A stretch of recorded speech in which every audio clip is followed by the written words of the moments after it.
Casi estamos todos. Nos faltan un par de estudiantes más. Vamos a iniciar con determinar qué día vamos a tener la sesión que en principio, por ser asueto, el día jueves de la próxima semana no deberíamos de tener. Sé que es mucho pedirles, pero necesitamos cubrir el temario completo y entonces hay que reponer esa clase. De la propuesta número 1, que se quedara el jueves, pero tal vez más temprano. Propuesta número 2, que se cambiara el día miércoles. Propuesta número 3, que duplicáramos el tiempo de la sesión del próximo martes. Les pedí que lo meditaran, que checaran su agenda, etc. A ver, por aquí se pueden hacer encuestas, creo.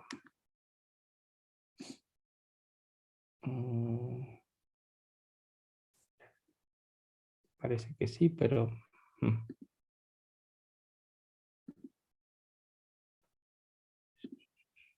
Denme un segundo.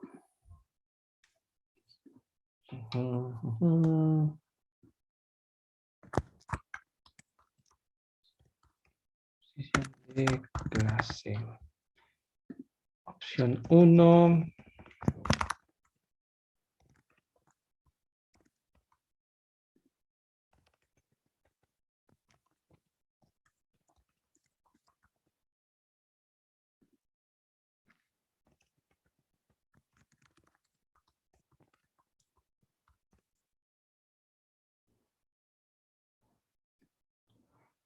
Ok, a ver. Según ya. Ahí va. Le estoy haciendo la encuesta. Para la reposición de clase. Opción 1, jueves más temprano. Opción 2, miércoles en la tarde. Opción 3, martes doble sesión.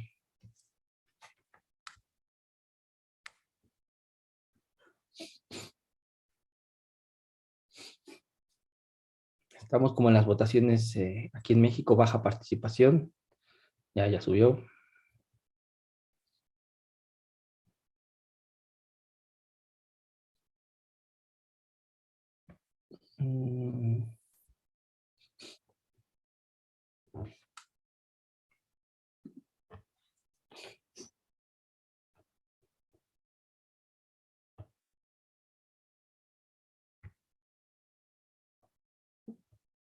Ok. Jóvenes, tenemos un problema. Están votando la mitad que el jueves y la otra mitad que martes sesión doble. Y bueno, alguien ya por último desempató y la mayoría dice que jueves más temprano. Ok. Miércoles en la tarde ya la descarto, no hubo una persona nada más, entonces es minoría, hay que reducirlo a dos opciones. Jueves más temprano, propongo de 3 a 5, o en la mañana, si también quisieran, algo así como de 11 a 1, también podría ser. Y el martes, bueno, ese sería terminando la clase o la sesión de mecánica, seguiríamos con la sesión de electro. Ok. Entonces, pues al parecer va a ser jueves.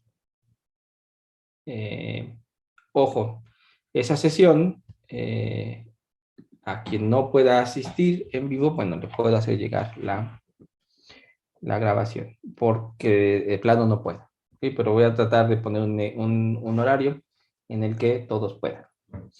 Jueves, más temprano, 3 a 5 o de 11 a 1. Voy a poner otra vez otra encuesta y la contestan, por favor.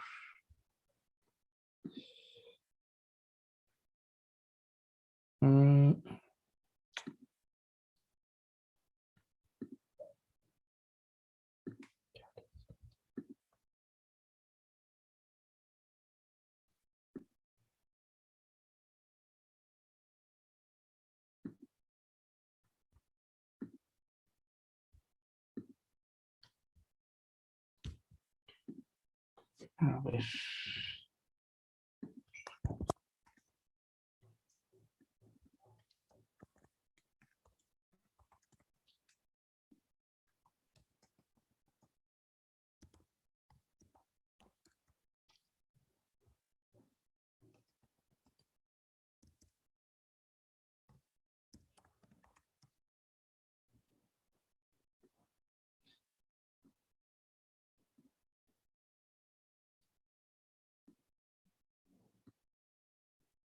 Ok, ahí va la siguiente votación. Jueves de 3 a 5 o jueves de 11 a 1.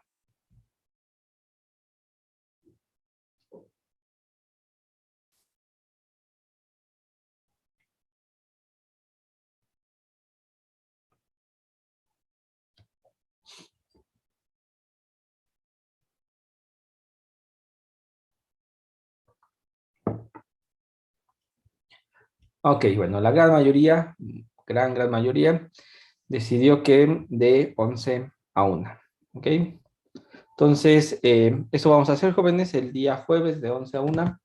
Habrá la sesión de Electro para no perdernos ninguna clase. ¿Ok? Entonces, ahora sí, déjenme entrar a... Ah, por cierto, el miércoles, ayer en la mañana, sí, ayer en la mañana, ya les envié la guía, ¿ok? Son 16 problemas, me parece. Ya, ya no les debo esa parte de la guía que me había comprometido.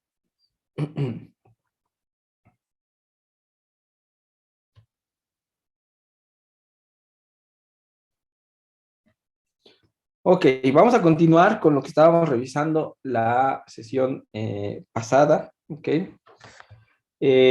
Lo último que habíamos revisado, ¿no? Es que eh, un circuito, ¿no?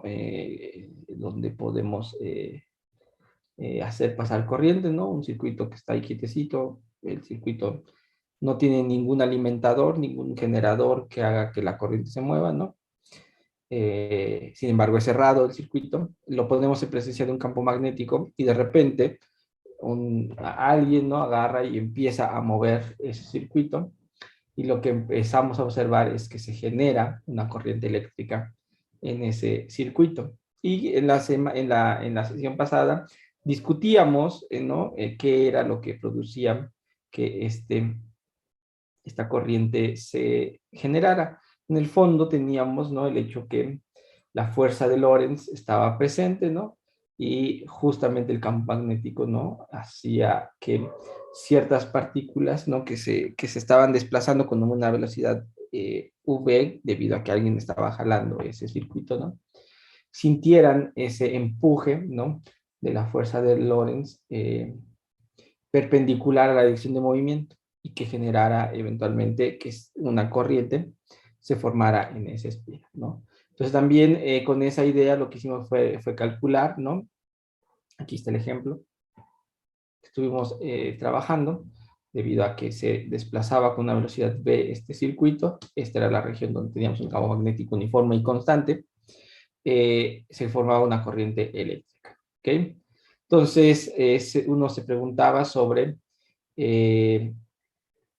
la fuerza electromotriz, ¿no? Que se producía, ¿no? Debido a esta fuerza magnética, la cual, bueno, resultó que era proporcional tanto a la velocidad como al campo magnético y desde luego un poco el tamaño de este circuito, sobre todo esta altura, porque aquí era donde se empezaba a generar la corriente, ¿no? Porque era el término que reaccionaba a la fuerza de Lorentz, o era la región que reaccionaba a la fuerza de Lorentz.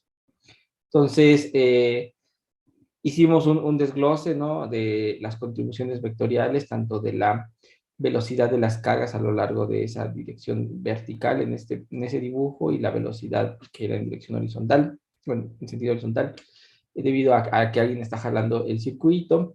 Vimos de ahí que el trabajo que se realizaba, ¿no? Debido a esta fuerza que uno estaba ejerciendo. Cuando digo uno, es la persona que estaba moviendo la espira porque el campo magnético no hace trabajo, ¿no? Pues quien estaba realmente cargando con el trabajo de de generar esa corriente era justamente, ¿no? Quien estaba jalando el, el circuito, ¿no? Y bueno, por último terminamos hablando, ¿no? De una cantidad que tiene una interpretación muy bonita, ¿no? Que es el flujo magnético, que es esencialmente preguntarse cuántas líneas de campo magnético cruzan algún área que uno dibuje, ¿no? Entonces, con esa idea del flujo magnético terminamos viendo que esta fuerza electromotriz generada en el circuito, ¿no? En realidad se podía escribir como menos la tasa de cambio del flujo, ¿no? A través del circuito. ¿Por qué existía una tasa de cambio del flujo, ¿no? Como función del tiempo? Porque esencialmente la región, el área de traslape del circuito, con el campo magnético iba disminuyendo, porque conforme se va desplazando hacia la derecha, ¿no? La región de traslape va disminuyendo. Por lo tanto, hay menos líneas, ¿no? Que están atravesando esta región, que cada vez está siendo más pequeña.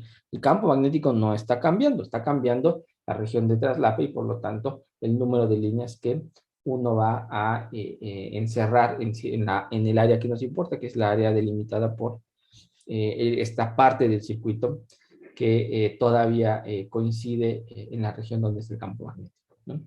Entonces, terminamos esa discusión, ¿no? Y llegamos a esta expresión bonita donde ahora tenemos esa fuerza electromotriz pensada o entendida en términos de la variación del flujo magnético, ¿ok?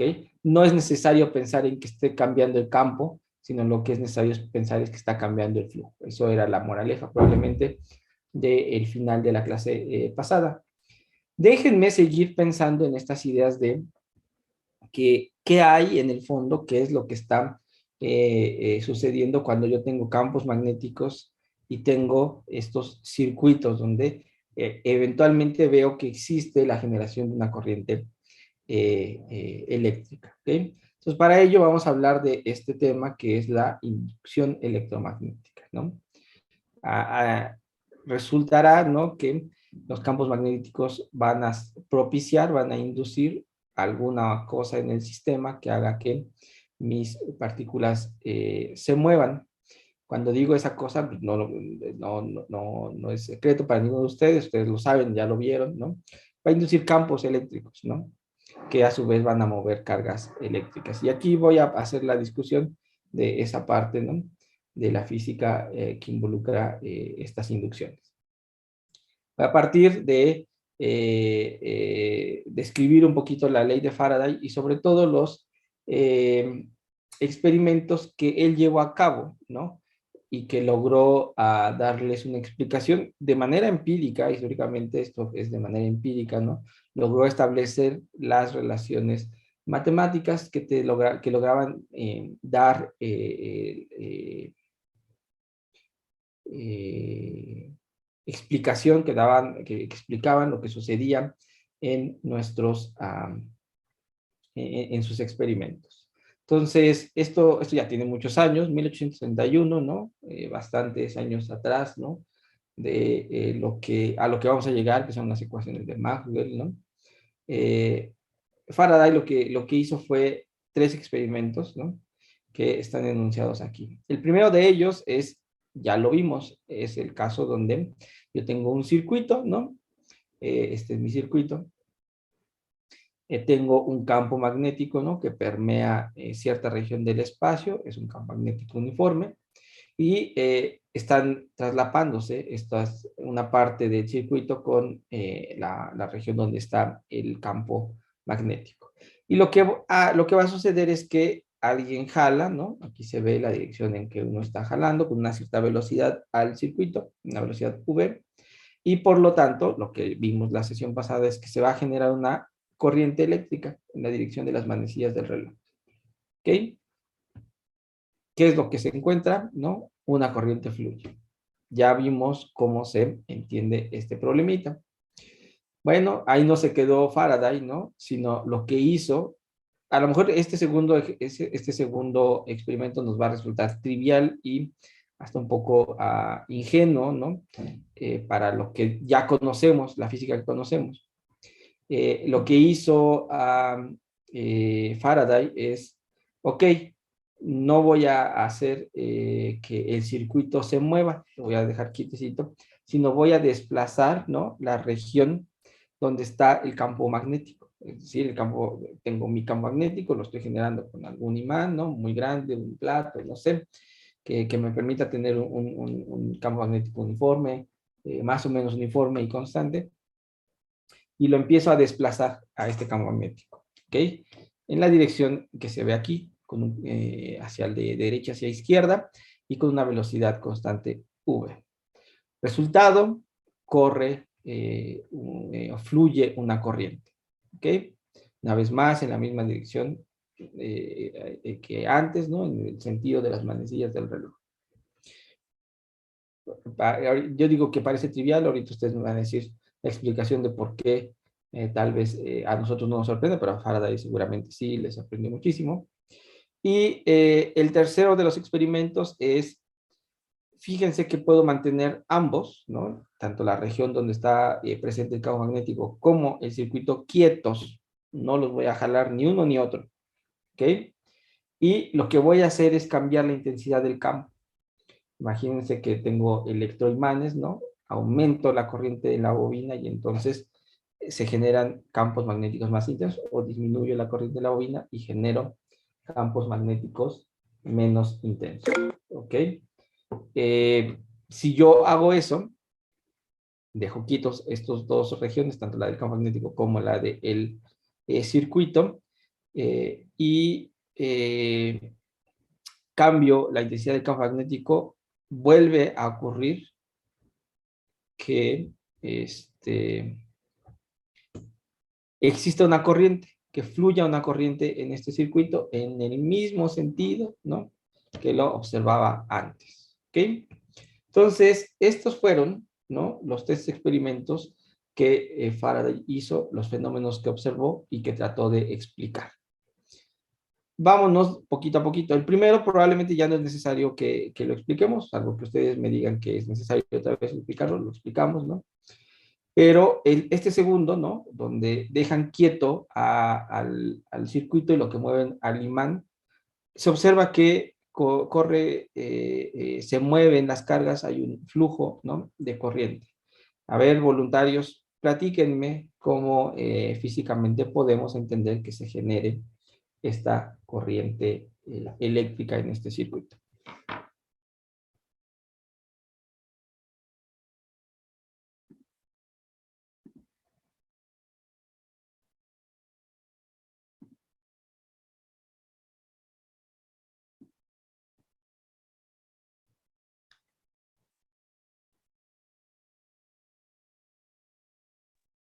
Pues para que se genere la corriente debe haber esta fuerza electromotriz, ¿no?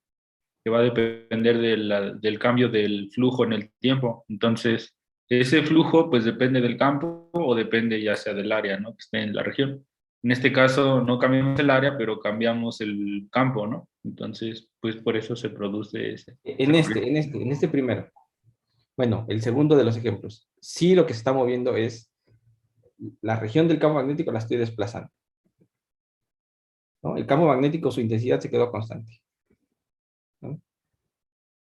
Ese es el segundo experimento de Faraday, es campo, perdón, campo magnético constante, eh, es el mismo circuito, pero ahora en lugar de mover el circuito, muevo el campo magnético, lo desplazo, ¿no?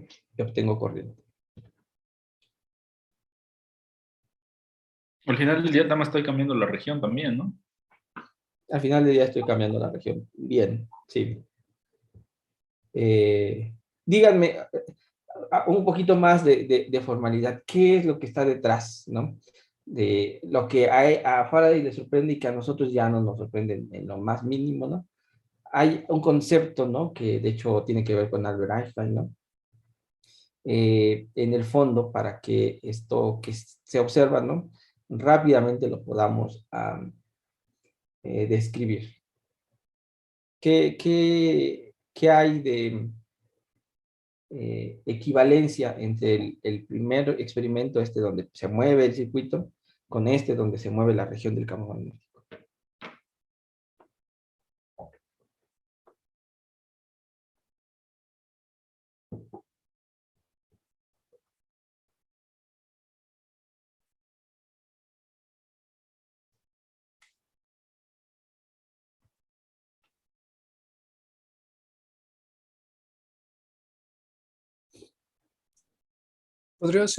Podría ser, disculpe, la velocidad relativa entre, pues, ambos marcos inerciales, podría ser. Sí, ahí está la clave. Son movimientos con velocidad constante, ¿no? Y tú, sin ningún problema, te podrías parar, ¿no? En el sistema, en el sistema de referencia del circuito o del campo magnético, ¿no? Y como son sistemas de referencia inerciales, ¿no? En verdad no tenemos la capacidad de diferenciar quién es el que se mueve, ¿no?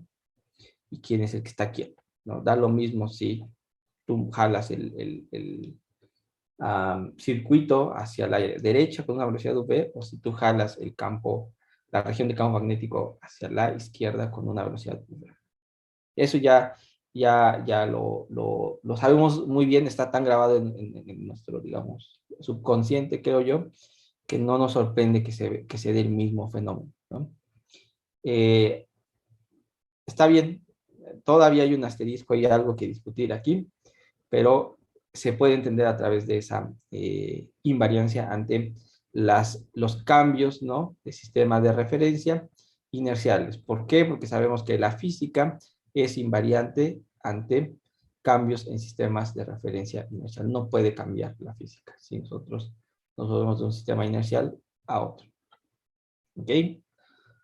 Bueno, venga, alguien más, necesito que ahora me digan qué es lo que está pasando en el último de sus experimentos. Ya no mueve ni el circuito ni mueve la región del campo magnético, lo que va a hacer es variar la intensidad del campo magnético y se genera corriente.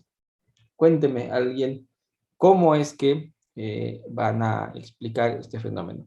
Y jóvenes, nada más como motivación, ¿no? Para ustedes, este tipo de ejercicios de que me cuenten, de que me expliquen, ¿no?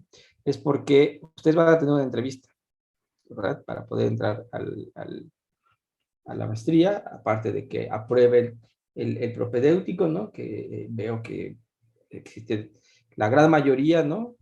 Sin ninguna duda, si siguen haciendo el mismo esfuerzo, van a aprobar, pero en la entrevista tienen que hablar y tienen que soltar las respuestas rápido y tener todo fresco. Venga, es su examen, su entrevista y llegó el profesor José Inés y les va a decir por qué. Si yo varío el campo magnético, la intensidad del campo magnético, dejando quieto la región del campo, dejando quieto este circuito, se da una corriente eléctrica.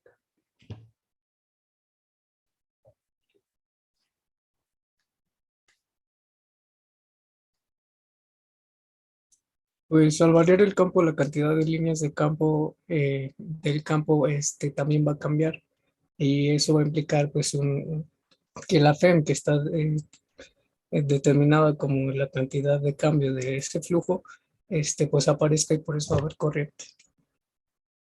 Ok, está cambiando la cantidad de líneas de campo magnético que cruzan el área en el cual hay traslape entre el circuito y la región del campo magnético. Bien, me parece una buena respuesta. ¿Alguien más con una idea distinta tal vez?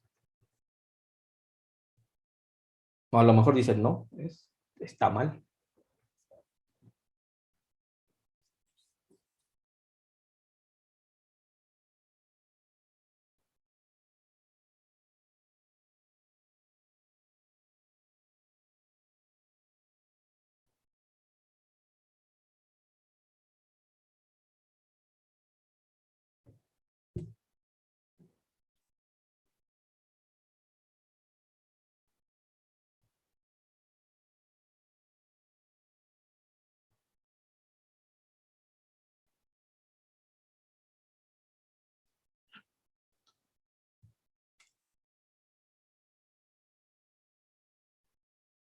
No, nada.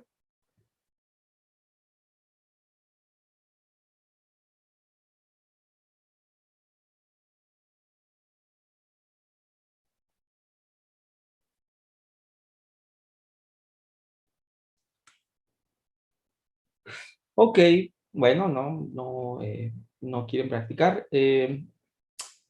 Dejen decir otra pregunta. Si en este segundo experimento que hizo Faraday, ¿no? Lo que hizo fue mover la región del campo magnético y dejó quieto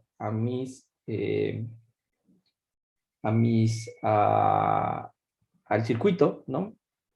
Eso quiere decir que las cargas eléctricas que están a disposición para que se puedan dar la corriente estuvieron quietas todo el tiempo. Entonces, si yo aplico la fuerza de Lorentz, ¿no? Pues me voy a dar cuenta que la velocidad v es igual a cero de las partículas, ¿no? Y por lo tanto, si yo hago el producto cruz de v con el campo magnético, eso me va a dar cero. Yo no tengo ningún campo eléctrico tampoco aquí presente. ¿Cómo explican que se muevan esas cargas?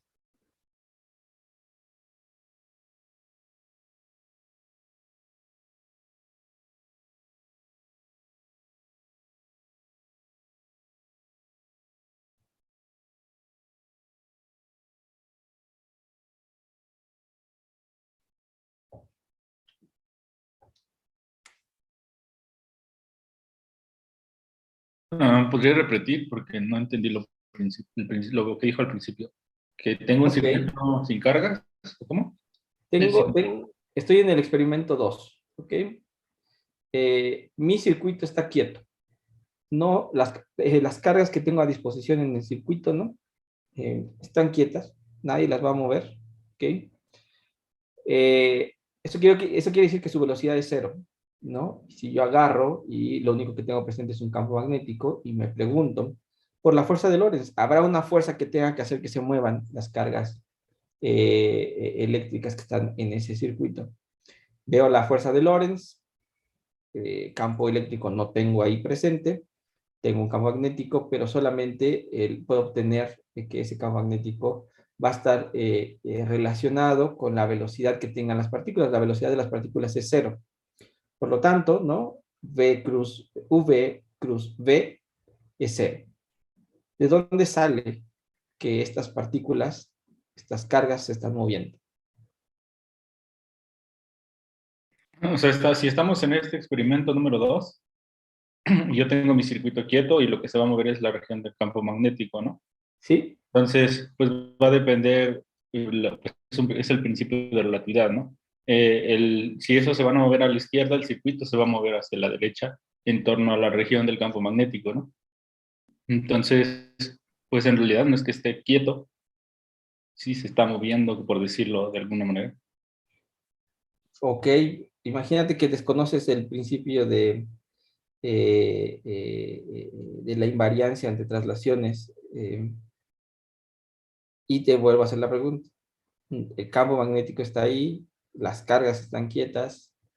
¿Cómo, no? Le explicas a alguien, porque Faraday le encontró la explicación sin saber que el movimiento es relativo. ¿Cómo le explicas a alguien, no? Que la corriente se da si la velocidad de las partículas es cero. No hay fuerza ahí que genere, pues de gravedad a lo mejor, pero no, no es cierto.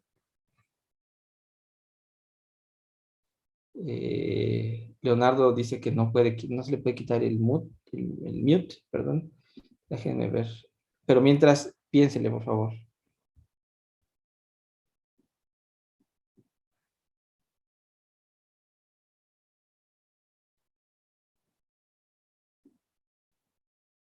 Oiga, Doc, y por ejemplo, en todo ese planteamiento que nos está preguntando, ¿hay un trabajo? O sea, ¿aún así ocurre un trabajo con esa velocidad cero?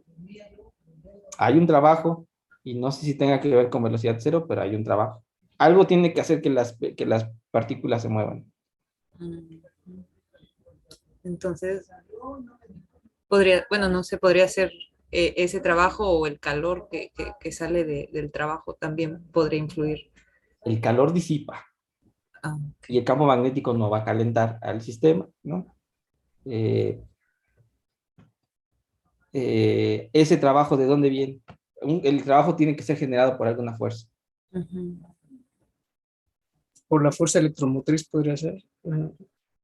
La fuerza electromotriz, pero hemos encontrado que la fuerza electromotriz la puedes entender a través de la fuerza Del- de Lorentz. claro.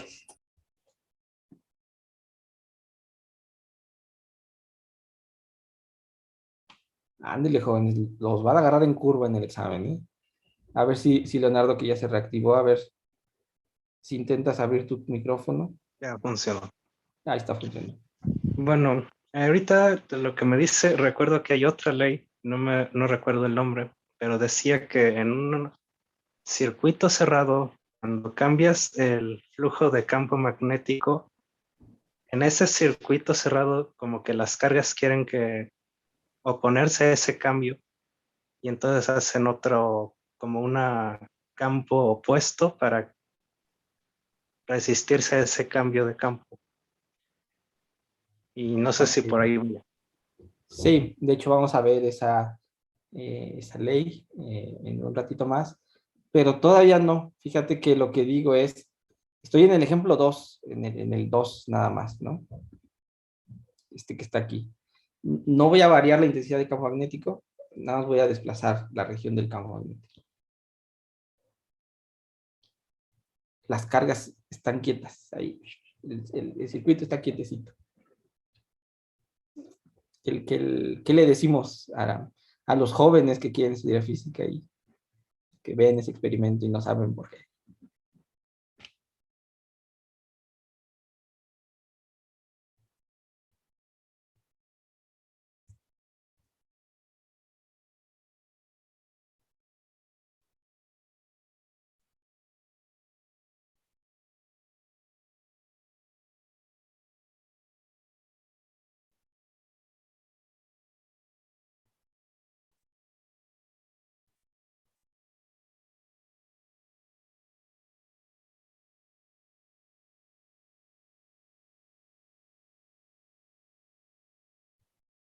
Ok, jóvenes, vamos paso a pasito. Muchos de ustedes, ¿no? En su mente tienen que el caso uno y caso 2, ¿no? Son equivalentes y tienen toda la razón. Ahora que cuando lo han planteado pues es que en realidad es como el mismo sistema, solo que lo estamos viendo, el mismo sistema físico, solo que estamos en distintos sistemas de referencia, ¿no? O te montas en el del campo magnético o te montas en el del circuito, ¿no? Y entonces podrías pensar que el que se mueve es el campo o el que se mueve es el circuito. Es completamente análogo y están en lo correcto, ¿no? Como les decía, hoy en día sabemos que ante traslaciones donde la velocidad es constante, ¿no? La física no puede cambiar, ¿ok? En general, se conocía muy bien esto aún en los años de Faraday con los principios galileanos, pero tenía sus asegúnes, ¿ok? Hoy en día sabemos perfectamente que en cualquier régimen energético eso es cierto, ¿ok? Entonces, tienen toda la razón para decir, ok, pues lo que tengo que pensar es en términos del flujo magnético, ya que me lo dieron a la mano, pues es cierto que la región de traslape va disminuyendo y por lo tanto el número de líneas de campo magnético que van cruzando la región donde está este circuito van a ir disminuyendo de tal manera que sí hay un cambio en el flujo dependiendo del tiempo y eso está generando esta fuerza electromotriz. ¿Ok? Entonces, hasta ahí vamos viendo. Entonces, si el circuito está quieto, algo que sí es cierto, esto hay que tener mucho cuidado, es que la fuerza no puede ser magnética. Insisto, porque si nos vamos a la fuerza de Lorentz, si fuera magnética tendríamos que tener una velocidad distinta de cero. ¿Ok? En este caso no, tenemos cargas estacionarias las cuales no experimentan fuerza magnética. ¿Ok? Entonces, la pregunta es, ¿qué tipo de campo ejerce esta fuerza sobre las cargas estáticas, estas que se quedan quietas? Ustedes la respuesta se la saben, jóvenes. Si yo tengo una carga quietecita, ¿no? Y de repente hago que estas cosas se muevan, ¿no? Es porque tengo presente un campo eléctrico. Sin embargo, no es trivial, tampoco es que todo mundo desde el kinder tendría que saber de dónde surge ese campo eléctrico, ¿no? La pregunta es de dónde salió. ¿De dónde salió ese campo eléctrico que no podemos ver así nada más de estar pensando en este problema, digamos, encasillados en esta ecuación, ¿ok? Que no está mal, es correcto, ¿ok? Ah, entonces, aquí es donde viene un postulado, ¿no? Y aquí es donde viene la aportación de Faraday. Porque Faraday lo que hizo de manera empírica y lo que propuso, ¿no? Ya en papel y lápiz, ¿no?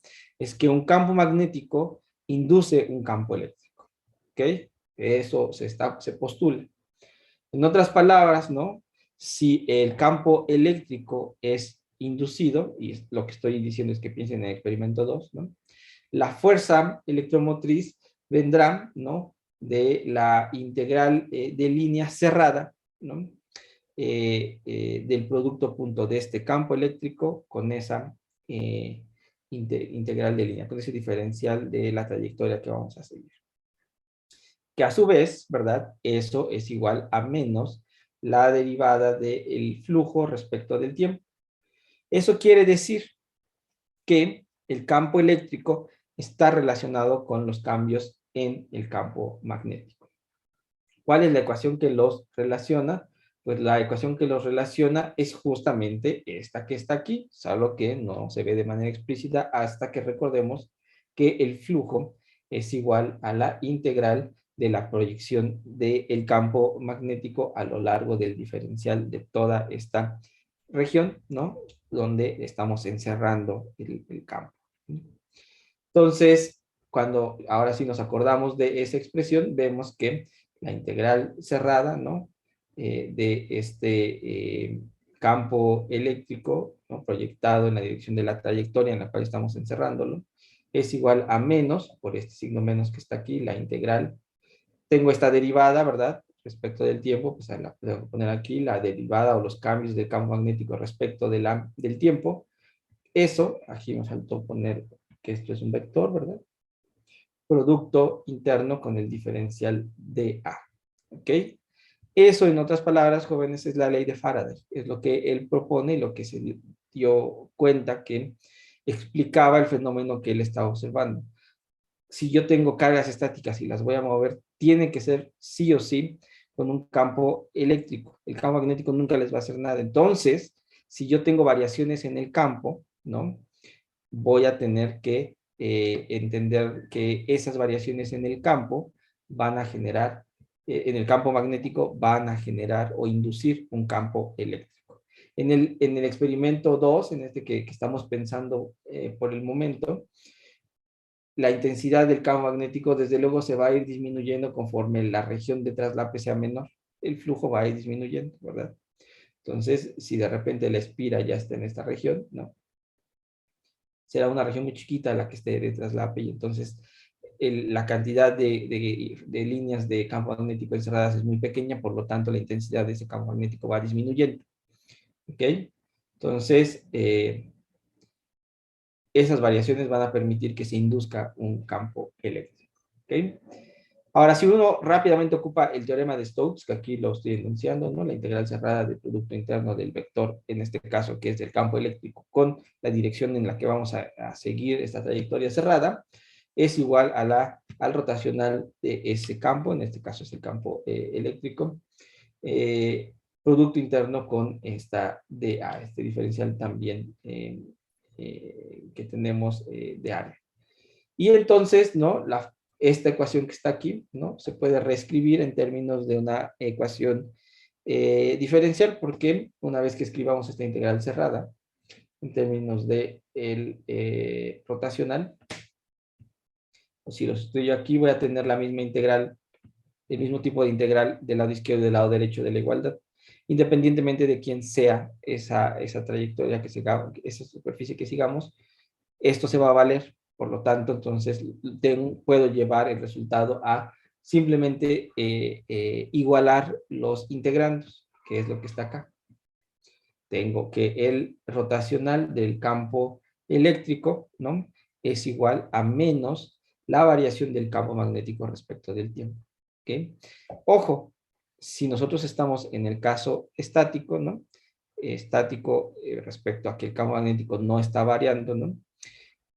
Cuando tengo un campo magnético uniforme y nada se mueve, no ocurre nada en mi sistema, pues lo que voy a encontrar es que esta derivada es un cero y voy a recobrar lo que sé que es el caso estático, tanto el magnetostático como el electrostático, que es que el rotacional de mi campo eléctrico es igual a 0. ¿Ok? Ni los campos magnéticos van a generar estos campos eléctricos, ni las cargas quietecitas, ¿no? Van a generar que el rotacional sea distinto de 0. Acuérdense que los campos eléctricos generados por cargas paraditas, ¿no? Sin que se muevan, son todos radiales. ¿Ok? Entonces, eso es lo que está detrás, ¿no? De las observaciones de Faraday y lo que él propuso. Y bueno, aquí vienen varias cositas que volver a establecer. El experimento 1, que es el que platicamos la clase pasada, donde lo que se mueve es el circuito y donde podemos asociar una velocidad, ¿no? A nuestras cargas, lo que presenta es que la fuerza electromotriz, desde luego, proviene, ¿no? De los efectos magnéticos. El campo magnético, a través de explorar la fuerza de Lorentz, ¿no? Es quien genera, ¿no? Ese empuje. Es cierto que no es quien hace el trabajo lo hace uno por querer jalar la espira, ¿verdad? Pero es el campo magnético el que está haciendo que las cargas se muevan. Lo que sucede ahora en los experimentos 2 y 3, donde no se está moviendo el circuito, ¿verdad? Y las cargas están quietecitas, es que existe un campo eléctrico inducido por este campo magnético, ¿no? Que es el encargado de generar el movimiento.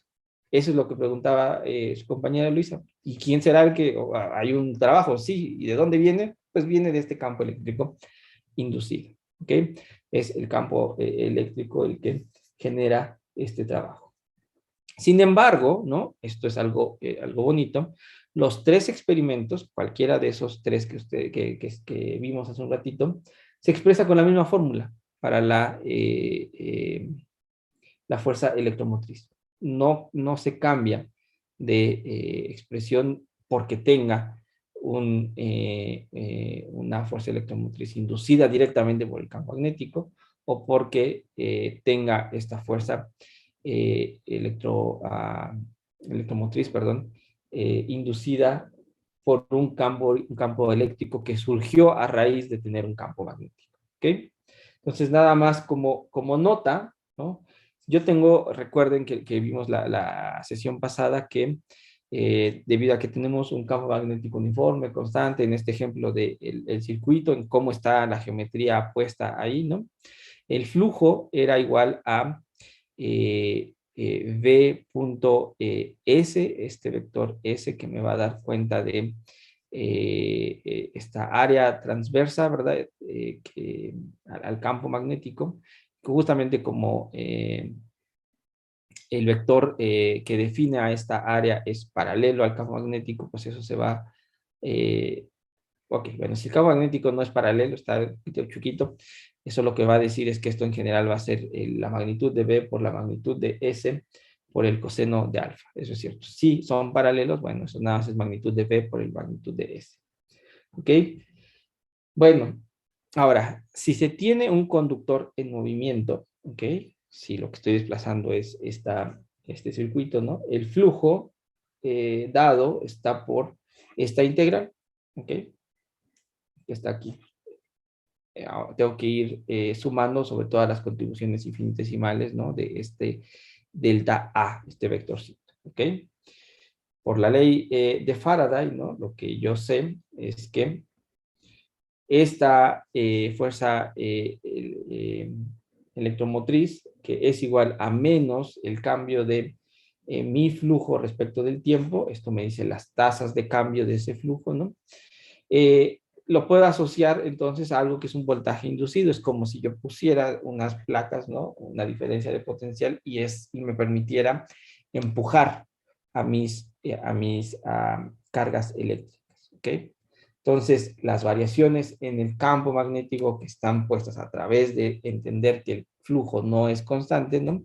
Es equivalente a pensar que si nosotros tuviéramos el sistema bajo una diferencia de potencial que hiciera que se empujaran las cargas, ¿no? Pues producirían una fuerza electromotriz equivalente, ¿ok? Entonces, la dirección de ese voltaje inducido, debido a que existe ese campo eléctrico inducido, se debe, ¿no? a la oposición al cambio del flujo magnético. Eso es, en otras palabras, lo que tenemos que entender. Si existe este objeto que es finito, es debido a que se opone, y cuando digo se opone es porque viene con un signo menos, ¿no? Al cambio del flujo magnético. ¿Ok? Entonces, esa es la manera en que podemos entender estos fenómenos, ¿no? Cuando las cargas eléctricas no están en movimiento, ¿ok? Y no podemos aplicar directamente nuestra fuerza de Lorentz. ¿Dudas hasta acá, jóvenes?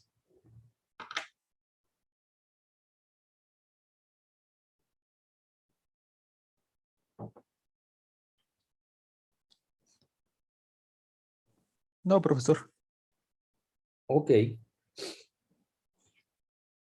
Bueno, y aquí viene un experimento también bonito. Imagínense que tenemos un circuito, ¿no? Estoy refiriendo a este dibujito. Tenemos un circuito, ¿no? Fluye corriente, ¿no? Así como se ven en las flechitas, la dirección y el sentido en el que están corriendo. Entonces fluye la corriente y vuelve a fluir y vuelve a fluir, fluir, fluir. Estamos enredando un tubo metálico, ¿no? Y regresa la corriente, ¿no? Pasa por acá y regresa y se cierra el circuito. Entonces, hay un campo magnético, ¿no? Generado. Esto es, esto que está aquí, ¿no? Ustedes lo conocen bien, es como una bobina, ¿verdad? Entonces tenemos las espiras, ¿no? Que están enredando a este eh, tubo metálico, ¿no? Y debido a que pasa corriente por este circuito, lo que se hace es, en esta parte se genera un campo magnético en esta dirección. Digo en esta dirección porque ya vi cómo fluye la corriente, ¿verdad? Y conforme se va alejando, ¿no? De esta región donde está la espira, se va deformando cada vez, ¿no? Un poquito más. Siempre en el eje axial de este sistema, ¿no? Siempre va a salir, digamos, no se va a deformar, va a salir en esa dirección perpendicular a las áreas transversas de estos que forman estas espiras. ¿Ok? Entonces, hasta ahí no hay nada que decir más que las corrientes, ¿no? La corriente que está ahí está generando un campo magnético. Pero el experimento consiste en poner un anillo, ¿no? Otro circuito, ¿no? Aquí, por encimita de este cilindro metálico, lo ponemos ahí con mucho cuidado, lo soltamos y va a aparecer algo es que podemos llevarlo a un show de magia, porque ese anillo va a empezar a flotar. Y la pregunta es, ¿por qué, jóvenes?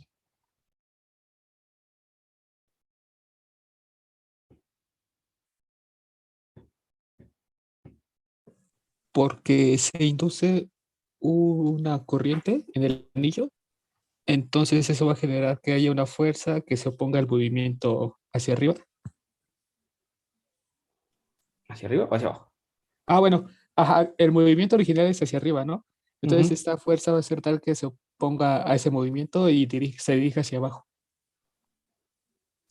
Y se dirige. Ya no, ya me perdí. A ver, tengo mi circuito, ¿no? Pongo Ujú. el anillito arribita, ¿no? Imagínate que lo paro aquí en la mesa, ¿no? Tengo aquí un cilindrito y lo pongo el anillo aquí arriba. El anillo no se va a caer, tampoco se va a ir, se va a quedar ahí, levitando. Ujú. Entendido que también hay fuerza gravitacional, ¿no? Entonces va a haber como una competencia ahí, pero se va a quedar aquí volando, levitando. Ahora sí.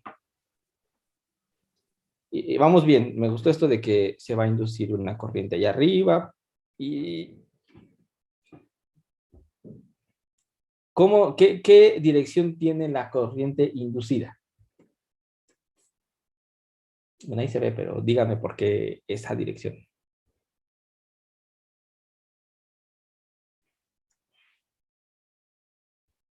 Podría ser por la regla de la mano derecha, Por regla de la que, mano. ajá, que la corriente va en dirección al aro, bueno, a la circunferencia del aro, Ujú, Y entonces el campo que induce esa corriente iría dirigido hacia abajo. ujú. Tengo un campo para arriba, ¿no? Ujú, Y gira en el sentido de las manecillas del reloj, ¿no? Porque el ujú, campo va apuntando para arriba. ¿Estamos de acuerdo? ujú. Ok. Ok, entonces la corriente inducida va en sentido opuesto. Y luego, termínenme de contar la historia.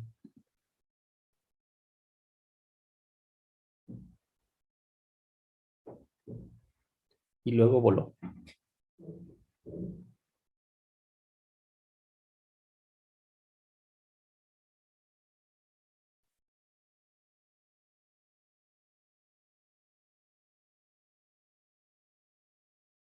Pues al Y girar la espiral crea una diferencia de potencial, ¿no? O un potencial Crea, crea una diferencia de potencial.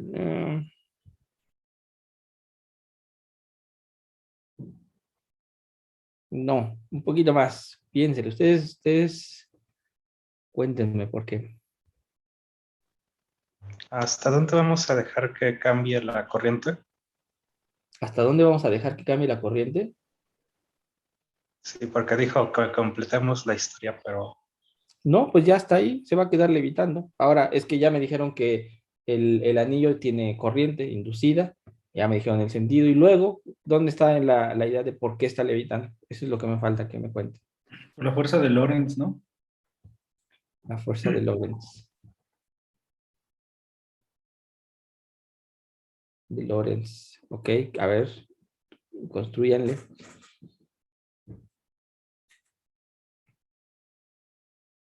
O sea, la única manera que se queda ahí es que existe otra fuerza que lo suba, ¿no? Si Ujú, está la gravedad. Y pues una vez que se induce la corriente por el campo magnético de la bobina, pues ya tengo partículas que se están moviendo, ¿no? ujú. Dentro del aro. Y esas partículas que se están moviendo mm, dentro de un campo magnético, pues van a generar una fuerza hacia arriba que va a oponerse a la gravedad. Ok, ok. Bien. Vamos a dejar, yo fui el culpable que dijo de la gravedad, vamos a dejarla fuera gravedad, porque digamos, el hecho de que no caiga el anillo sobre el solenoide, ¿no? No es necesario incluir ahí la gravedad, ¿no? Eso es simplemente una interacción eh, electromagnética, ¿ok? Entonces, eh, como resumen, el solenoide generó un campo magnético que a su vez indujo una corriente en el anillo y el anillo tiene una corriente opuesta. ¿Okay? ¿Hay algo que nos diga que corrientes en la misma dirección se atraen, corrientes en dirección opuesta se repelen? La ley de Ampère, ¿no? La ley de Ampère. Y ahí viene el pretexto de por qué voy a hablar un poquito adelante de la ley de Ampère, pero ¿qué nos dice la ley de Ampère?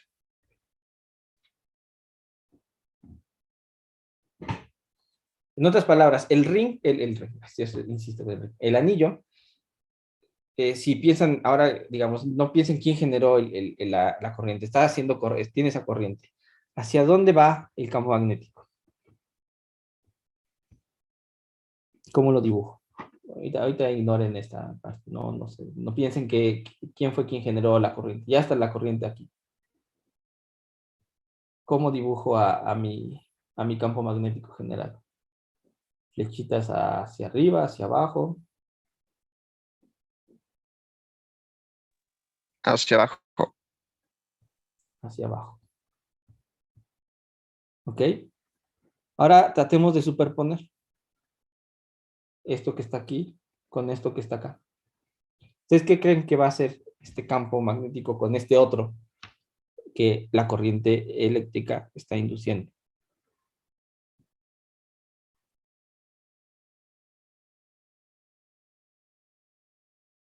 Los campos se cancelan, ¿no? los campos se cancelan. Eh,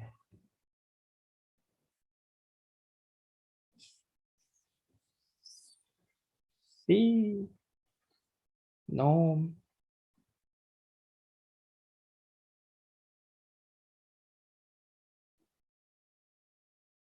O sea, ok, en otras palabras, se repelen, eso es cierto. Lo que va, en el fondo, estas dos corrientes, estos que están ahí fluyendo, como tienen sentidos opuestos, se van a repeler, pero la respuesta, por ahí alguien habló por la ley de Ampère, va a pasar porque entonces estas corrientes, ¿no? Cuando van en sentidos opuestos, eh, no les gusta estar juntas. ¿Y cuál es el argumento para que digamos que no les gusta estar juntas?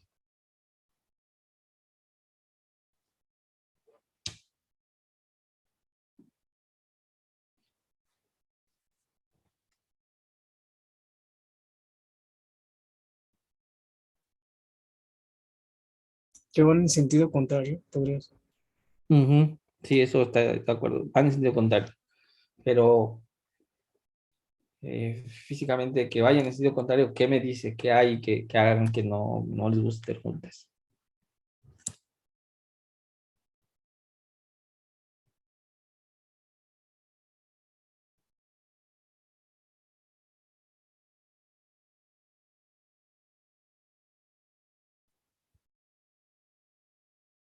Hay una fuerza entre ellas, pero ay, no recuerdo la ley de Ampère correctamente, pero hay una fuerza de repulsión cuando tenemos dos corrientes en sentido contrario y de atracción cuando es el caso, el caso contrario, perdón. Ujú, ujú.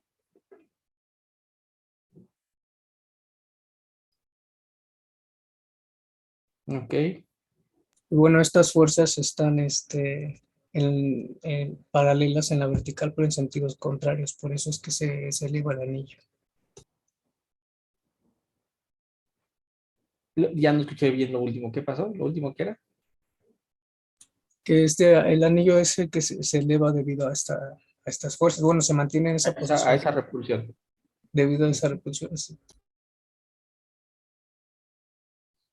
Ok, de acuerdo.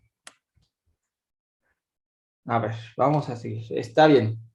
Hay una repulsión, estas dos corrientes eléctricas, ¿no? En dirección opuesta, ¿no? Se van a,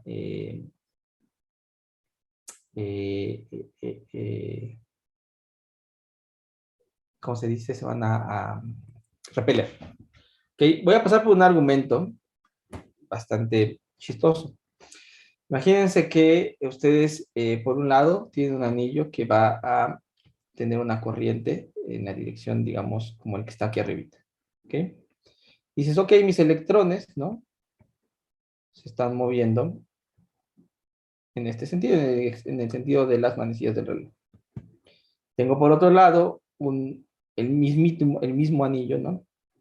Pero donde su movimiento es opuesto.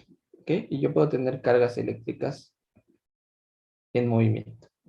¿Ok? El flujo es el opuesto. ¿Estamos de acuerdo? La manera en que se recorre el anillo son opuestos. ¿Ok? ¿Qué recuerdan cuando tienen un campo magnético? Tengo un campo magnético. Alguien por ahí me va a tener que decir la respuesta inmediatamente. Si yo tengo aquí un electrón o yo tengo un positrón cruzando donde está el campo eléctrico, son partículas cargadas en movimiento. ¿Qué les pasa, jóvenes? ¿Se deflectan o siguen derechito?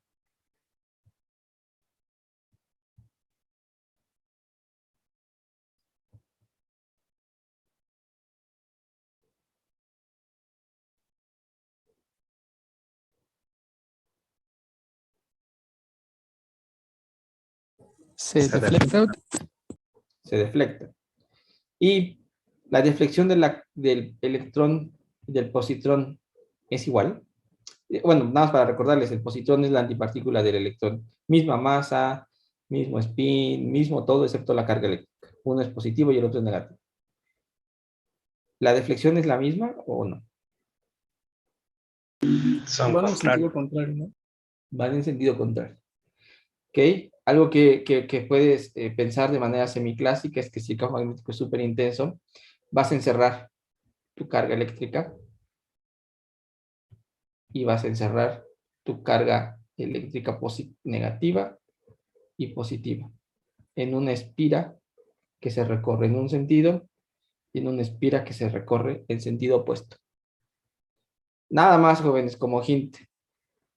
Estas que son cargas iguales o cargas opuestas.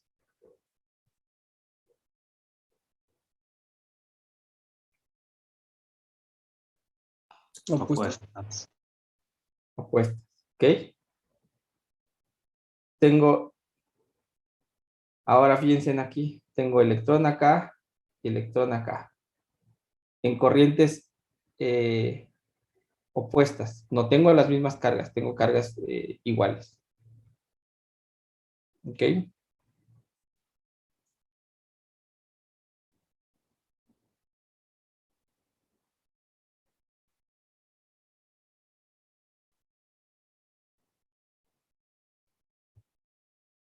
¿Qué va a pasar con estas cosas? Con sus campos ahí generados.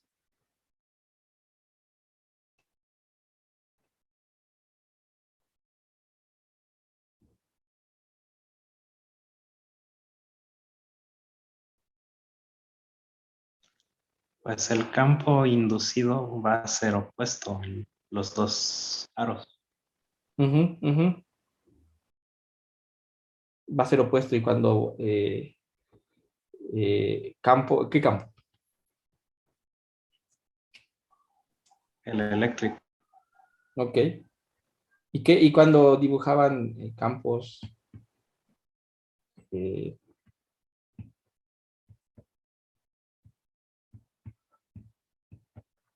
que dijeron opuestos? ¿Qué sucedía con ese, yo no sé quiénes son esas partículas, pero sé que los campos son así. ¿Qué sucedía con esas partículas? Se repelen. Sí, de hecho se dibuja aquí estas cosas, ¿no? Aquí como un eje, ups, ya se borra. Tin, tin, tin, tin.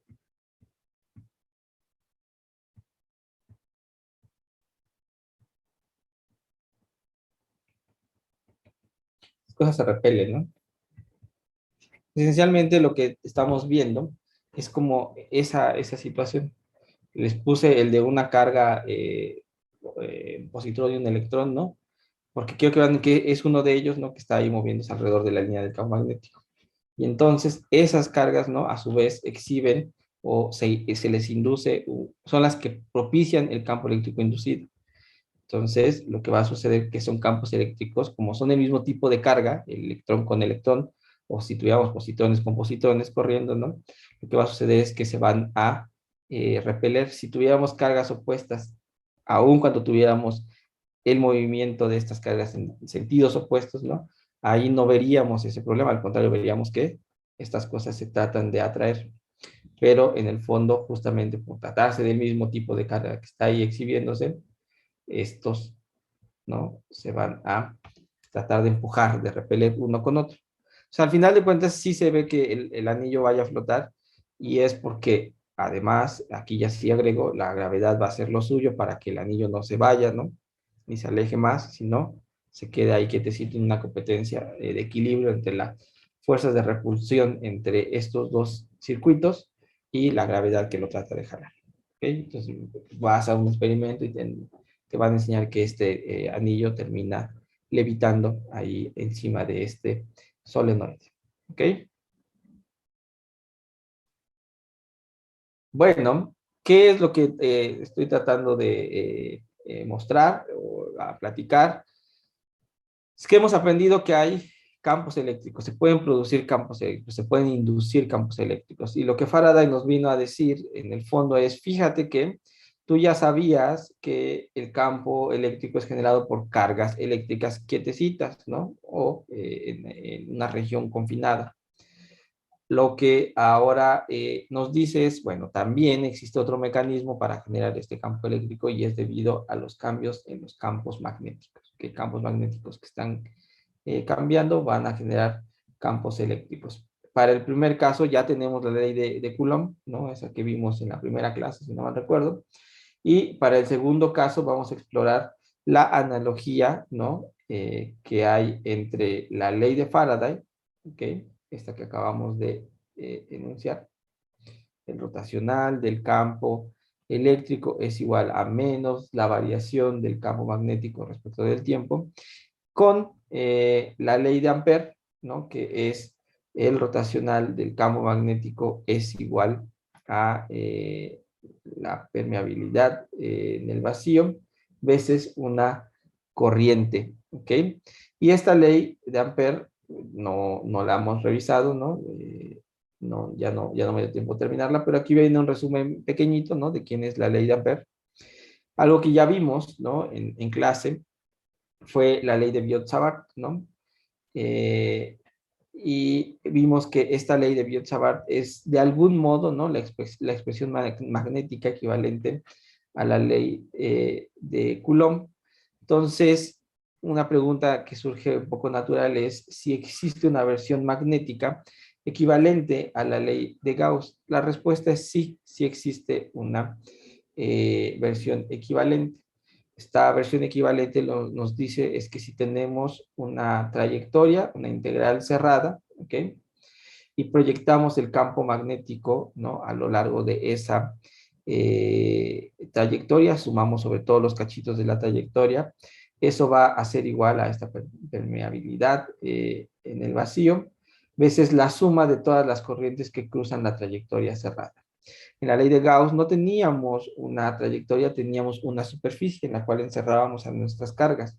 En este caso, ¿no? Lo que estamos planteando es no una superficie, sino una integral cerrada donde sí tengamos un área neta por el cual van a cruzar nuestras corrientes. ¿Cuántas? Pues las líneas de corriente que querramos, ¿no? Todas las corrientes que existan en esta región, ¿no? Entonces, esta es la integral, por ejemplo, cerrada, ¿ok? Aquí está el diferencial de S. Tenemos un campo magnético acá, ¿ok? Que lo vamos a proyectar eventualmente sobre esa dirección. Y ese campo magnético que estamos observando puede entenderse como el resultado de todas estas líneas de corriente, ¿no? Todas estas corrientes que están cruzando, unas entran a la pantalla, imagínense así, otras salen de la pantalla, ¿no? Y cuando sumemos sobre todas ellas tendremos un campo magnético neto, ¿ok? En lugar de, en la ley de Gauss, en lugar de que ahí lo que hacíamos era encerrar cargas, ¿verdad? Eléctricas, y una vez que encerrábamos en un volumen, nos fijábamos solamente en la superficie de ese volumen y veíamos el campo generado. Aquí lo que hay que hacer es ver las corrientes que cruzan cierta región encerrada por una trayectoria, ¿ok? Y la suma de todas ellas va a generar un campo magnético neto, ¿ok? Entonces es una dimensión menos, si lo ven así. No es algo raro. Los campos magnéticos siempre tienen una reducción dimensional. ¿Se acuerdan? Les he platicado que los campos magnéticos tienen algo muy chistoso. Si una partícula cargada se mueve a lo largo del campo magnético, no siente absolutamente nada. Pero si el campo magnético está presente y hay una partícula cargada que se mueve en la dirección perpendicular a las líneas del campo magnético, es así que reacciona el campo magnético y de hecho se deflecta y empieza a girar, etc., ¿no?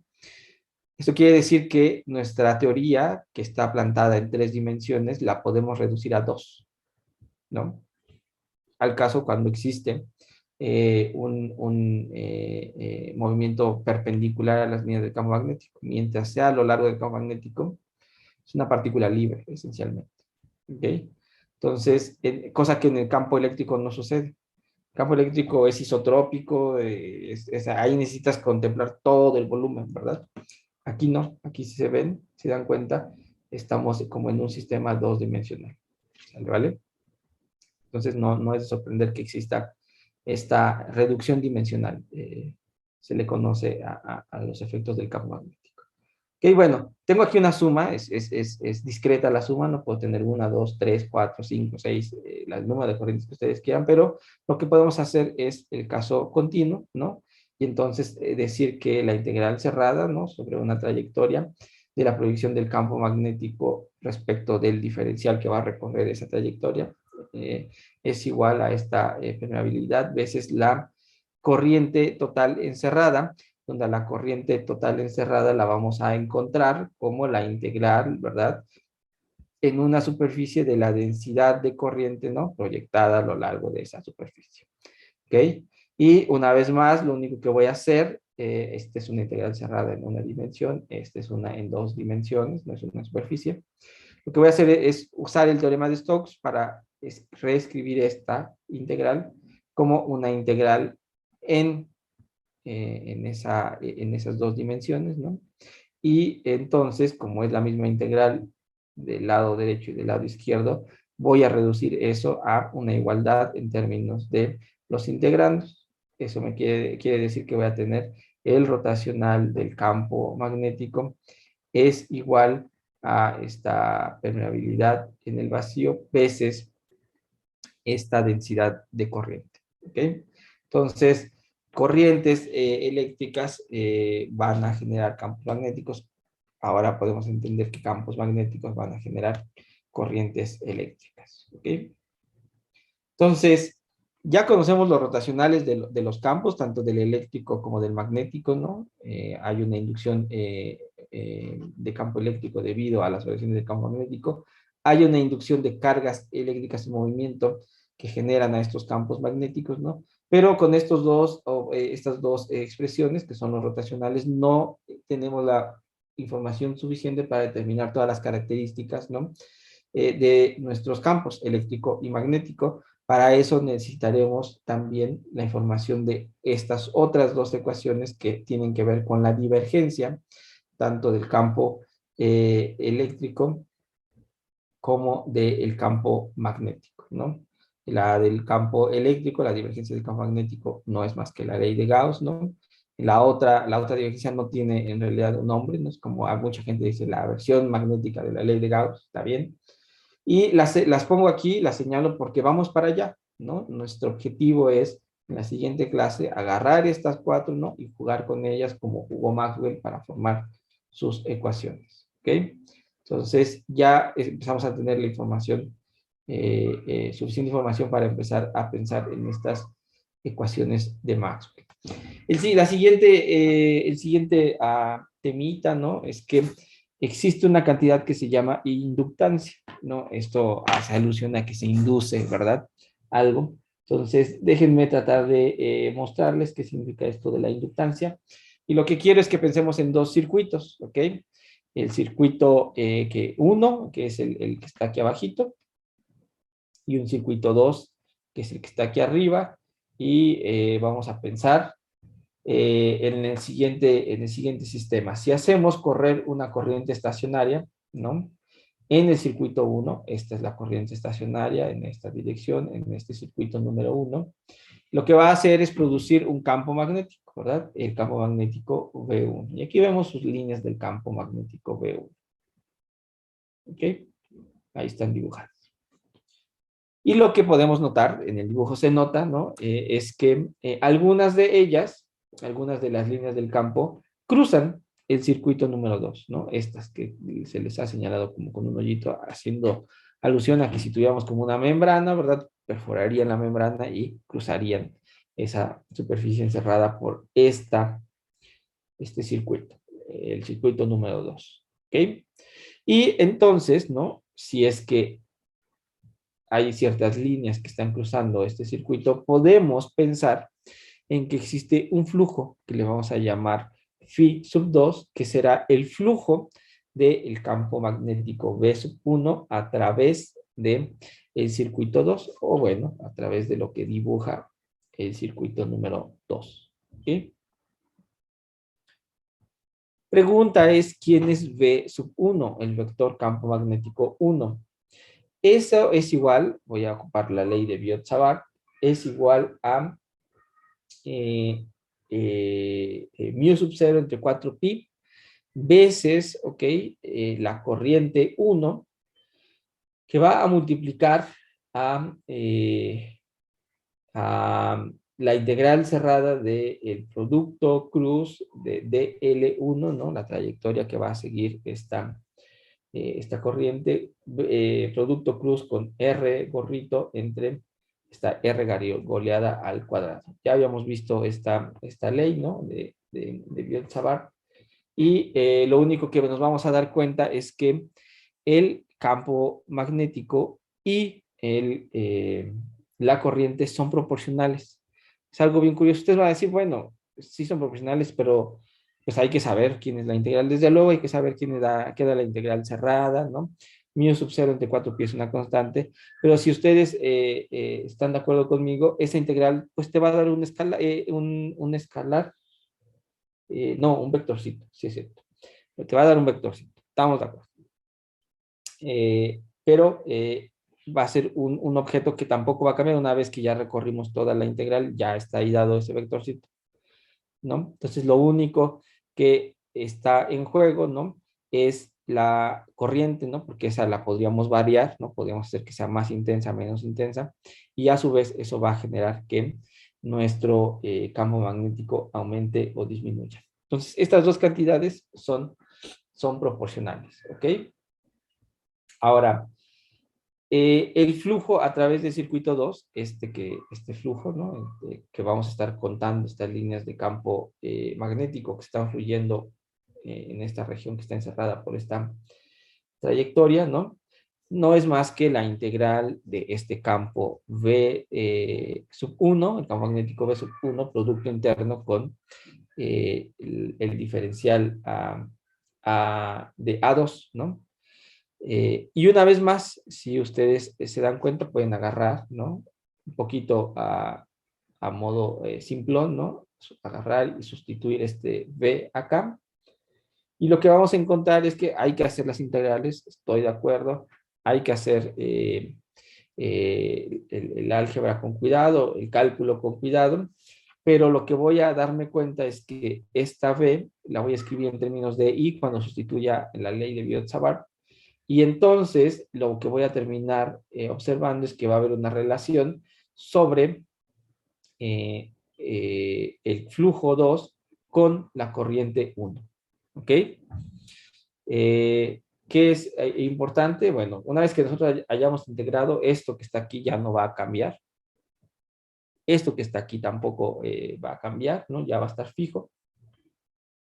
Y de esta expresión, una vez que hayamos integrado, ¿no? Esto tampoco va a cambiar. Entonces es cierto que una vez que hayamos hecho las dos integrales, pues lo que vamos a obtener es una constante de proporcionalidad entre el flujo phi sub 2 y la corriente I sub 1, donde hemos puesto simplemente M sub 2, 1. Estos subíndices como hacer alusión que es el flujo en esa región encerrada por el lazo número 2, ¿no? El circuito número 2, con la corriente generada en el circuito número 1. Nada más como para ponerle etiquetas de identificar, ¿ok? Entonces, existe esa constante de proporcionalidad. Esto, ¿no? Que estamos escribiendo, ¿no? Se le conoce como la inductancia, ¿ok? Además, existe este objeto o este concepto que se llama inductancia mutua. ¿Qué es lo que voy a hacer? Voy a agarrar y voy a escribir a mi flujo que está cruzando la superficie que dibuja mi circuito número 2. Eso quiere decir que tengo el campo magnético B sub 1, que lo voy a proyectar a lo largo del diferencial A sub 2 de ese vector. Puedo reescribir, fíjense que puedo reescribir a mi campo magnético en términos del potencial vectorial. Los potenciales vectoriales son los que generan mis campos magnéticos. ¿Cómo los generan? A través del rotacional. Entonces tengo el rotacional de mi campo vectorial que yo voy a llamar A sub 1, ¿no? Haciendo referencia de que es el que genera el campo B sub 1. Y una vez que tengo esta integral, ¿verdad? Que es la integral del producto punto del rotacional de A sub 1 con el diferencial de A sub 2. Aquí déjenme cambiarlo, esta es una A minúscula. Lo que voy a hacer es ocupar el teorema de Stokes y reescribir eso como la integral cerrada de A sub 1, el potencial vectorial proyectado a lo largo del diferencial de trayectoria de L sub 2. ¿Ok? Entonces, ¿qué es lo que va a suceder? ¿No? Lo que va a suceder es lo siguiente. Mi potencial, ¿verdad? El potencial, si lo reescribo en términos de la corriente, ¿no? Pasando por la ley de Biot-Savart, A sub 1 vector va a ser igual a mu sub 0, la corriente 1 y sub 1 entre 4pi, la integral cerrada, ¿no? Del diferencial de L1, que es el diferencial que va a recorrer esa trayectoria, entre esta R goleada, que es la distancia al centro o al origen de nuestro sistema de referencia. Y eso implica, ¿no? Si ya conozco A1 y ya escribí el flujo en términos justamente de A1, pasé por el potencial vectorial, por el teorema de Stokes, ¿no? Sustituyo y me doy cuenta que phi sub 2 es igual a mu 0 y 1 entre 4pi doble integral cerrada del producto interno de dl1 punto de L2 entre esta R garigoleada. En otras palabras, jóvenes, vean, una vez más, una vez que yo integre sobre dl1 y dl2, esto que está aquí será un numerito. Y esto que está aquí también será una constante. Esto es una constante, esto es una constante. Por lo tanto, hemos identificado quién es M subíndice 2,1. ¿Okay? Esta constante de proporcionalidad que teníamos entre la corriente y el flujo que observamos. ¿Okay? Entonces, M subíndice 2,1 es igual a mu 0 entre 4pi, la doble integral cerrada del producto interno de L1 con dl2 entre R.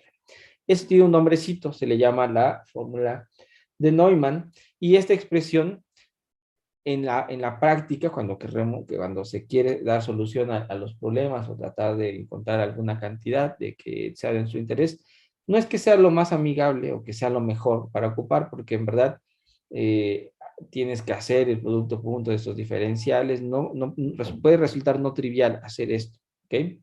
Y la intención de mostrarlo tampoco es que sea una forma para para poder resolver los problemas que ustedes tengan en su, digamos, en su guía o en su examen, ¿no? Sino es para que se den cuenta de algo. Vean que M subíndice 2,1 es una cantidad que depende pura y exclusivamente de la geometría. Depende del tamaño, la forma, la posición relativa de ambos circuitos. Justamente L1 y L2 van a ser los diferenciales que van a recorrer este circuito y este otro circuito. ¿Ok? Los productos punto entre ellos, pues me va a dar esencialmente las proyecciones de uno y otro. Me van a decir qué tan, digamos, qué tan alineados o no están, ¿no? Cómo están puestos en el espacio, me va a dar la relación de la configuración espacial, ¿no? Que la trayectoria recorra que la integral cerrada recorra una trayectoria mucho más grande o mucho más chica, bueno, va a estar contenido ahí, ¿no? Entonces ahí está el tamaño, la forma, ¿no? La trayectoria me va a decir exactamente por dónde pasar, ¿no? La posición relativa tiene que ver con el ángulo que resulte de este producto interno, ¿no? Entonces, nada tiene que ver ni con la corriente, ni con nada de estas cosas, nada de que tenga que ver, digamos, con cosas electromagnéticas. Esto es puramente geométrico, ¿ok? Bajo esa idea, ¿no? Que es puramente geométrico, hagan rápido, ¿no? En su mente el ejercicio de cambiar L1 por L2 en esta expresión. Y díganme si cambiando L1 por L2 va a haber una modificación. Yo sé que no les dio tiempo a responder, pero todos dijeron no va a haber ningún cambio. Al final de cuentas, esto lo puedo ver como la magnitud de DL1, magnitud de DL2, coseno del ángulo θ, el ángulo que forman entre ellos. Cambien DL1 y DL2 y esa cosa se quedó igualita. ¿Sale, vale? Entonces resulta que este objeto es invariante ante el cambio de lo que pasa en uno con lo que pasa en dos. Por otro lado, si yo los cambio, ¿verdad? Pues lo que voy a hacer es reetiquetar, ¿no? Tener el 1, 2, la relación, ¿no?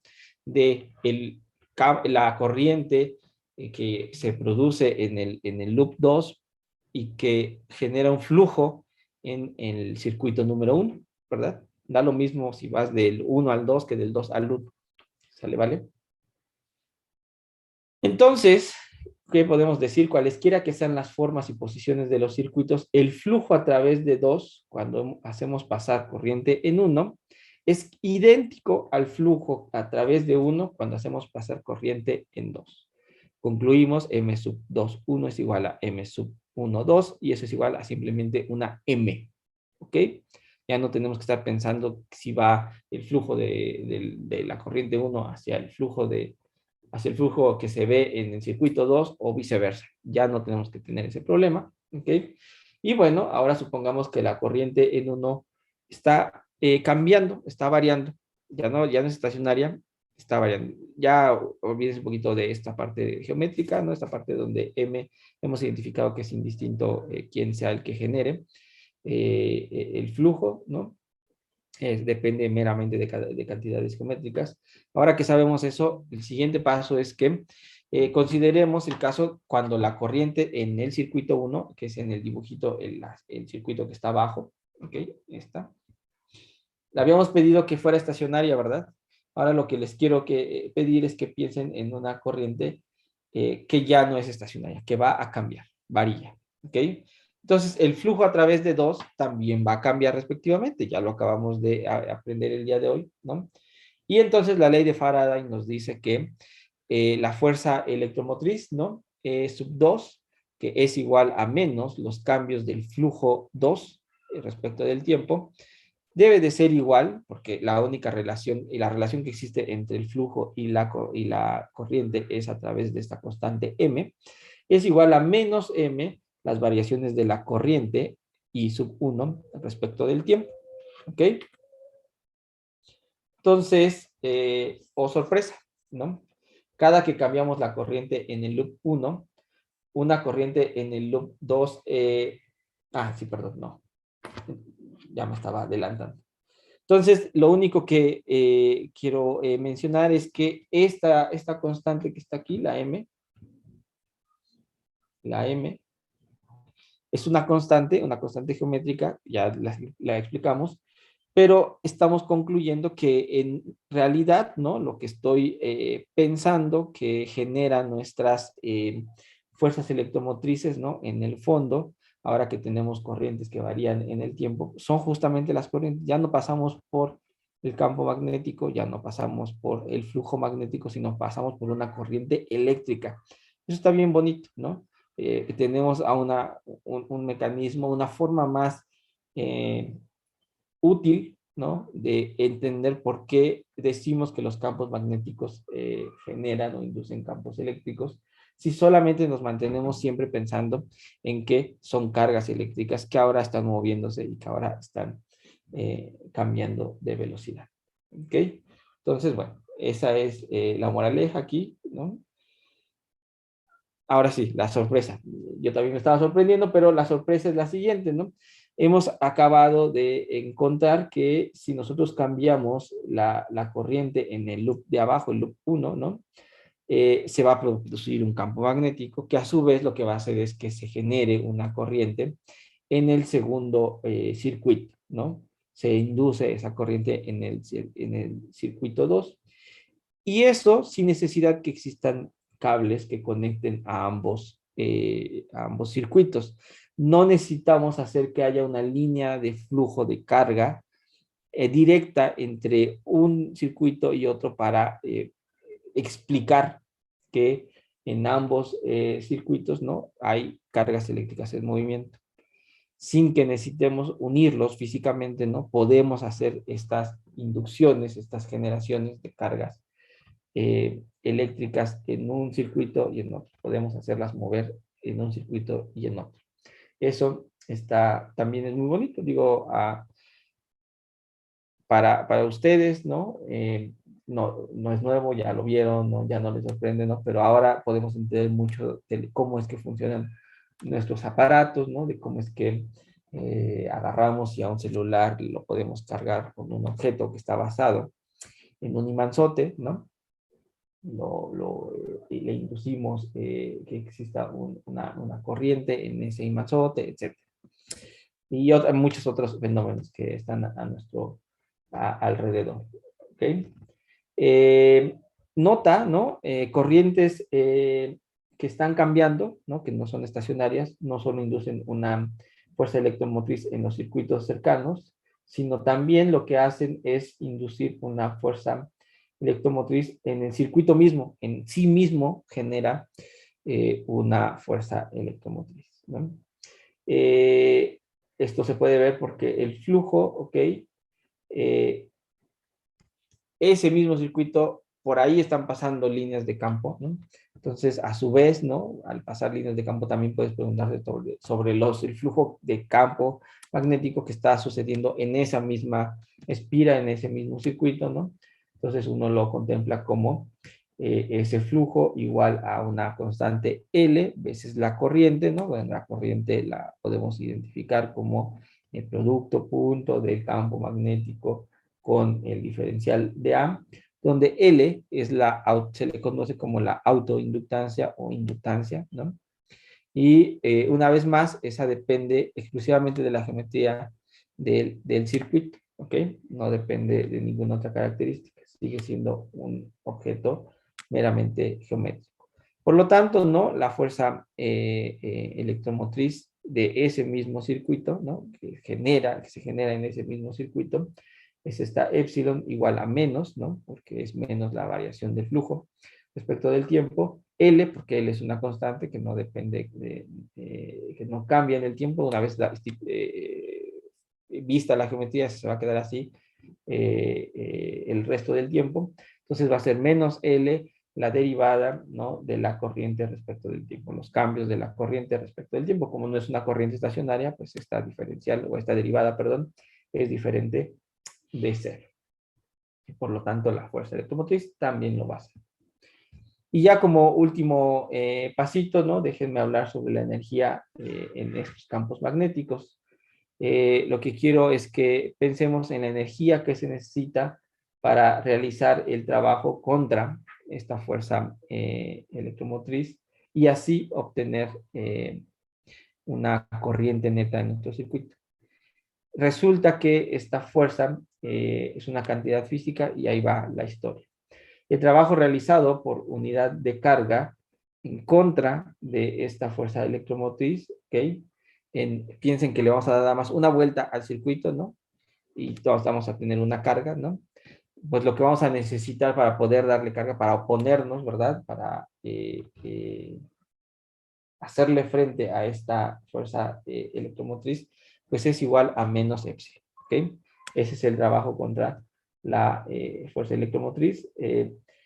Ojo, es el que necesitamos, el que hacemos contra esa fuerza que existe, ¿no? Y no la fuerza, y no el trabajo hecho por esa fuerza, ¿ok? Estamos pensando en el trabajo que existe a oponerse a esta fuerza electromotriz. La cantidad de carga, por unidad de tiempo que pasa por un cable, es la corriente, ¿no? Entonces, si ya sabemos cuánto vale o cuánto es el trabajo realizado por una carga, ¿no? Cuando damos una vuelta, que es menos epsilon, ahora que nos queremos preguntar sobre una cierta cantidad de carga por unidad de tiempo y la cual la reconocemos como una corriente, entonces el trabajo total, ¿no? Que va a surgir en ese circuito por unidad de tiempo es las derivadas, ¿no? Del trabajo respecto del tiempo será igual a menos esta epsilon, que es la fuerza electromotriz, veces la corriente, ¿no? Acuérdense que estos son los cambios del número de cargas, ¿no? Como le pongo cargas eléctricas, número de cargas eléctricas por unidad de tiempo, ¿ok? Ahí está, esa es nuestra corriente.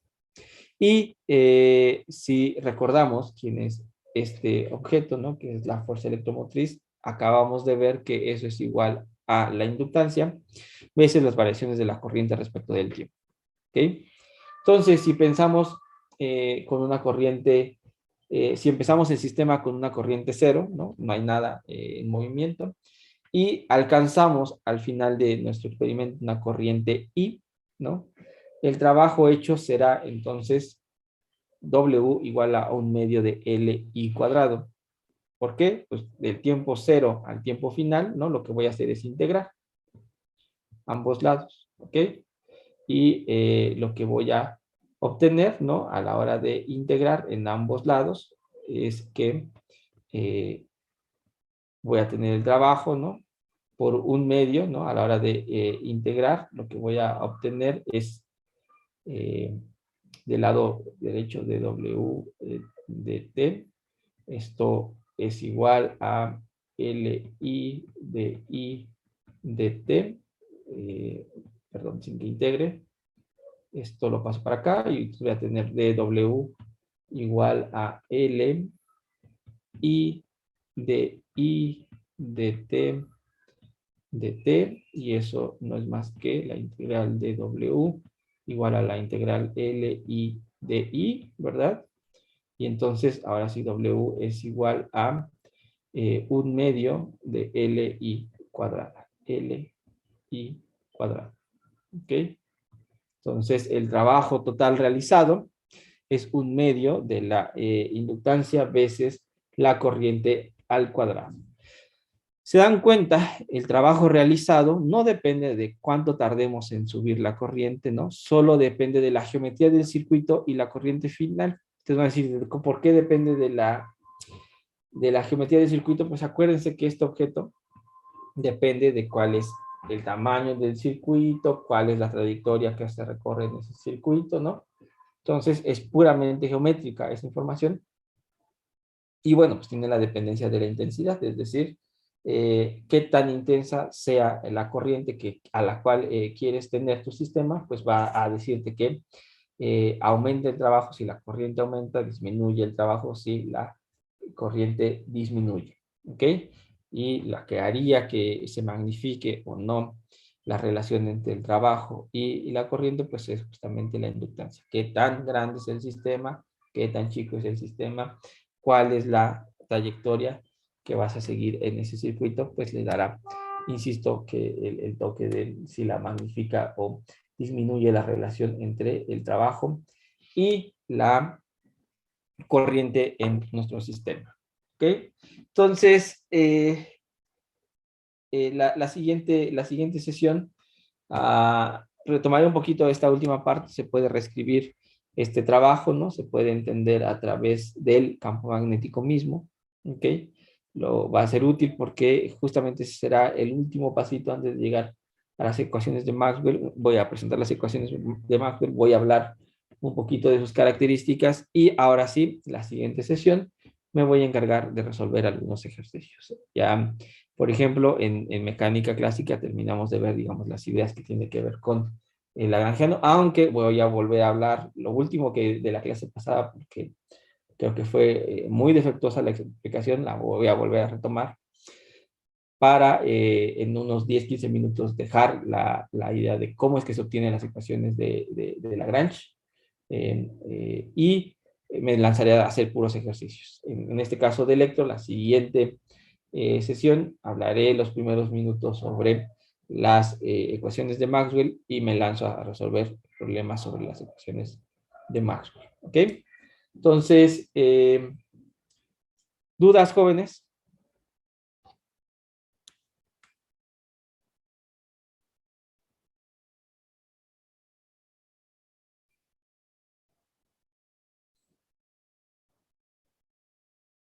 Por mi parte no, profesor. Ok, jóvenes. Bueno, entonces, si no hay dudas, nos vemos el próximo martes. Mañana tienen ayudantía, ¿no? Seguramente Saúl lo que va a hacer es ya empezar con problemas de lo que vimos hoy en Electro y en mecánica ya en problemas netos de ocupar las ecuaciones de Lagrange para resolver ciertos sistemas mecánicos. Entonces, no se lo vayan a perder mañana. Y nada, todavía falta checar algunas cosas con sus calificaciones, están casi listas. Saúl está viendo algunos detalles, ¿no? Sobre todo porque algunos de ustedes, acuérdense que presentaron esta defensa oral de algunos de sus ejercicios, entonces están sumando esas calificaciones, ¿no? Algunos detalles que hubo con algunos de las respuestas que ustedes dieron en sus exámenes que nos llamaron la atención. Entonces, queremos darles la calificación más justa, ¿no? Sin afán de favorecerlos, pero también sin afán de perjudicarlos, ¿no? Entonces, estamos tratando de contextualizar a cada uno de ustedes en lo que hizo y así asignarles una calificación, ¿ok? Entonces, jóvenes, nosotros nos vemos la próxima semana, martes y jueves, ya quedamos, el jueves será en la tarde, ¿verdad? De tres a 5. Y bueno, pues que tengan buen fin de semana, cuídense mucho y nos estamos viendo. ¿Sale, vale?